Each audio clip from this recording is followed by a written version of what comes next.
அவங்களால எந்த வேலையும் செய்ய முடியாது. ஒரு வேலை செய்யறதுனாலே அவங்க உடனே டயர்ட் ஆகி உட்காந்துருவாங்க. இந்த சிகப்பு ரத்த அழுத்தம் நம்ம உணவுலயே நிறைய விஷயங்கள்ல நம்ம சேர்த்துட்டு வரலாம். ஒண்ணுமே இல்ல, எள்ளு நல்லெண்ணெய் அப்படின்னு நம்ம எடுத்துக்கலாம். எள்ளு ஏதாவது ஒரு வகையில குழந்தைகளுக்கும் சரி பெரியவங்களும் சரி டெய்லி சாப்பிட்ற மாதிரி வச்சுக்கலாம். ஆனா உடம்பு சூடா இருக்கிறவங்க எள்ளு கண்டிப்பா எடுத்துக்கூடாது.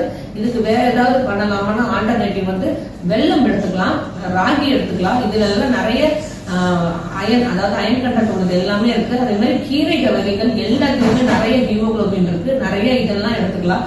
வெல்லம் சேர்ந்து ஒரு குழந்தைகளுக்கு காலையில தினமும் தேங்காய் வெல்லம் சேர்த்த டிஃபன் அப்படின்னு சொல்லுவாங்க. தேங்காய் எல்லாம் திருவி போட்டு சிறிது வெல்லம் சேர்த்து அவங்க ஒரு கிண்ணத்துல ஸ்பூன் போட்டு கொடுத்துடலாம். இது காலை உணவாகவும் கொடுக்கலாம், இல்ல ஈவினிங் டிஃபனாகவும் கொடுத்துடலாம்.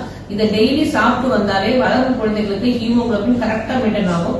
ஒரு குழந்தை இந்த மண்ணில பிறக்கும் போது அவங்களோட ஹீமோகுளோபின் லெவல் 25 இருக்குங்க. அதுக்கு அவ்வளவு செல்ஸ் எல்லாம் ரீஜெனரேட் ஆகி அது உடல் வளர்ச்சி